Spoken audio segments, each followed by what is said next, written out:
Qu'est-ce qui est plus beau que de vivre dans l'accueil, le cœur ouvert, en donnant la main à la conscience, en s'amusant de faire des choses nouvelles, en osant être, en osant briller. Il y aura des jugements, bien sûr qu'il y aura des jugements. Tous les gens qui n'osent pas le faire, ils vont dire non mais ben ok. Quand j'étais petite, on disait les chiens aboient, la caravane passe. Ou alors ça me passe sous les pieds sans me soulever. Le train de tes injures roule sur le rail de mon indifférence. La bave du crapaud n'atteint pas la blanche colombe que je suis. Vous n'avez pas dit ça à l'école? Moi, je disais ça à l'école. C'est ça. Et pour terminer, peut-être, je ne sais pas du tout l'heure qu'il est, peut-être déjà. Oui, en effet. Oh là. Ok, j'ai eu l'intuition quand même, j'ai senti là. Je voudrais juste vous donner deux anecdotes que j'aime beaucoup par rapport au jugement, aux croyances, etc. Parce que c'est vraiment le seul frein qui nous empêche d'être dans la révélation de notre être. Eh bien, quand j'étais en pédopsie, on travaillait avec des petits, autistes, psychotiques, etc., un peu selon Françoise Dolto. Et on ne donnait pas de médicaments. Et un jour, ils ont commencé à prendre des enfants un peu plus âgés. Et là, il y a un Jean-Luc qui arrive. J'oublierai jamais Jean-Luc, tout mignon. Un beau petit gars, blondinet, etc. Dès qu'il nous a vus, il a commencé à nous cracher dessus, à nous donner des coups de pied, à nous envoyer des chaises à la tête.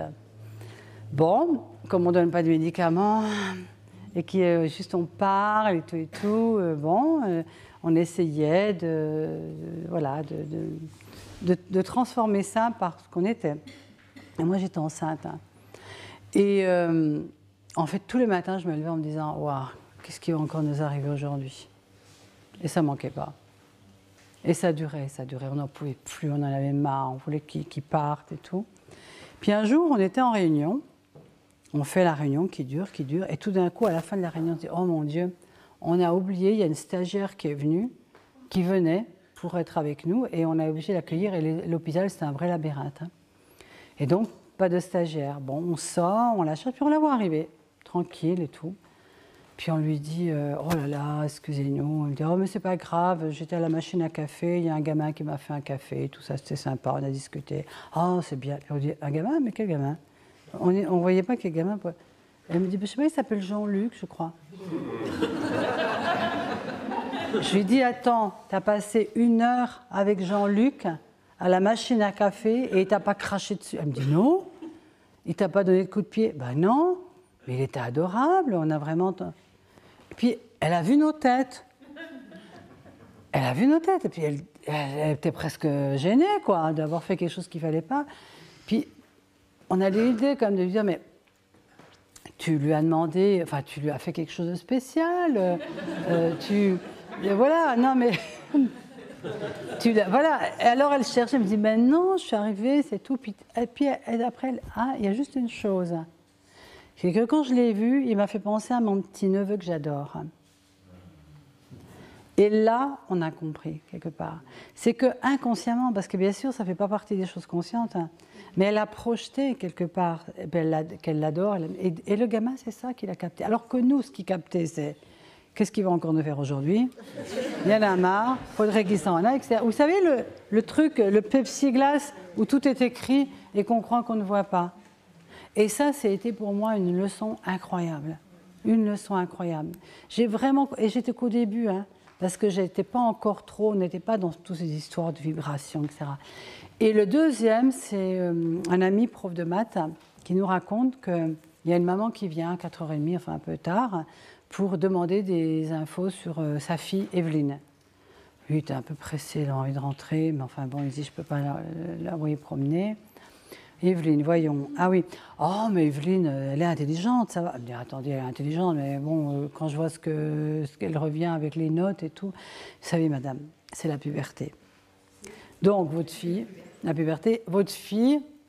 elle regarde un peu les garçons.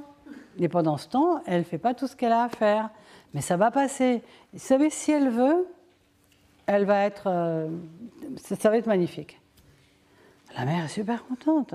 Un peu ébahie, mais contente. Elle part, 2 minutes après, s'est trompée d'Evelyne. Il réalise. Mon Dieu, l'Evelyne en question, elle est nulle de chez nulle.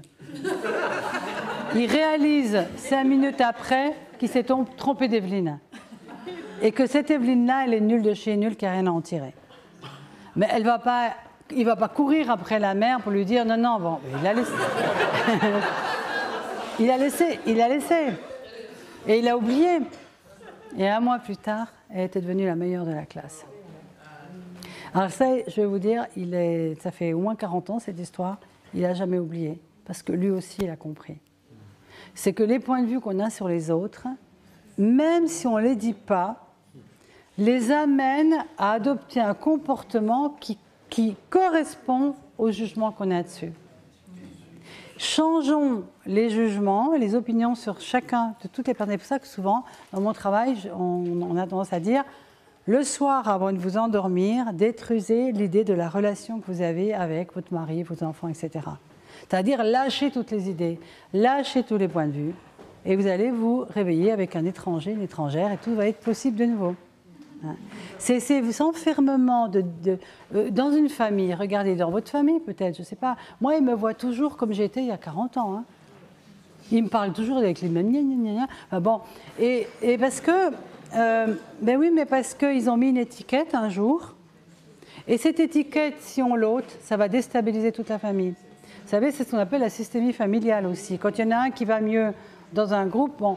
Et en fait, comme disait Jésus, nul n'est prophète dans son pays. Pourquoi? Parce que les gens ne vous voient pas comme quelqu'un ayant eu une transformation, parce qu'ils veulent continuer de voir à quoi ils sont habitués, même si ce qui est nouveau est mieux. Et c'est ça aussi qui crée des problèmes dans les relations, les amis qui s'éloignent parce que vous avancez avec... Vous ne voyez même pas que vous avancez parce que ça se fait tout seul. Vous poussez, vous êtes la fleur qui est en train de pousser, hein, et les autres, ben, ils ne vous reconnaissent pas. Et donc, ils n'arrivent pas à suivre, et puis même, à un moment donné, il n'y a plus vraiment de discussion d'intérêt. C'est normal, ce n'est pas grave en soi. Hein. Et donc, je voudrais conclure en vous invitant à fleurir. À fleurir. Et si vous êtes une tulipe, ne voulez pas être une rose, s'il vous plaît, parce que vous êtes une tulipe. Donc soyez la plus belle tulipe qui peut être, soyez le plus beau cactus qui soit, si c'est être un cactus, parce que la grande souffrance, c'est de vouloir être comme les autres, ce qui n'est pas possible. Hein, ce que nous sommes dans notre unicité, vraiment, c'est vraiment la beauté de cette multivariété, diversité qu'il peut y avoir sur la planète Terre. Donc c'est ça qui est beau. Donc soyons, respirons et soyons des inspirations pour le monde par notre joie et par l'égoïsme, je dirais, au départ, de d'abord sentir et développer la joie en nous, et il n'y aura plus rien à faire, elle va juste se déverser sur le monde. Et après, les gens, ils choisiront ou ils choisiront pas. Merci.